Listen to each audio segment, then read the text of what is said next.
c'est un département sinistré, je l'ai toujours dit, un département qui a vécu de plein fouet les crises sociopolitiques que le Congo a traversées. Et nous nous sommes donnés donc comme maître mot d'éviter le décrochage scolaire aux enfants d'ici et d'impulser une nouvelle dynamique dans le cadre de la solidarité. Depuis 2019, lentement mais sûrement, nous sommes en train d'avoir de bons résultats. Grâce à un partenariat solide avec Bureau Iris, cette fondation qui ne nous a jamais abandonnés. Et aujourd'hui encore, même 2 ou 3 jours après la rentrée scolaire, nous sommes revenus sur le terrain avec une priorité de base, le département du Poul, avec un épicentre Soumouna puis Voula, l'orphelinat Saint-Joseph, qui nous avait écrit.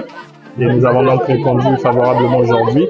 Plusieurs ouvrages, des livres de lecture du CP1 au CM2. Donc nous leur avons apporté ces ouvrages qu'ils avaient demandés, ainsi que des kits alimentaires, comme je vous ai dit. Vous comprenez que nous ne sommes pas riches, raison pour laquelle nous avons même traîné. La rentrée scolaire, c'était depuis le 2 octobre. Plusieurs jours après, nous sommes venus sur le terrain. Ne jamais abandonner ce qui compte sur notre disponibilité. Ne jamais abandonner pour prouver à ceux qui nous accompagnent que nous sommes véritablement décidés à faire du social. Et passer un message à ceux qui hésitent encore de rejoindre les rangs, de venir vers ce rassemblement solidaire, parce que il y a aussi ça, la solidarité. Quand on a un peu, pensons aux autres. Quand on a un peu, pensons aux autres. Ces petits gestes que vous voyez qui peuvent être des fois dérisoires comptent énormément pour les populations de cette partie du pays qui comprennent qu'elles ne sont pas abandonnées. Il y a des gens à Brazzaville qui pensent à ces populations. Et nous aussi qui travaillons dans des bureaux, on va dire, climatisés avec toutes les conditions, nous avons le devoir de revenir vers ces villages, vers ces populations, pour leur dire qu'à Brazzaville, on pense à vous.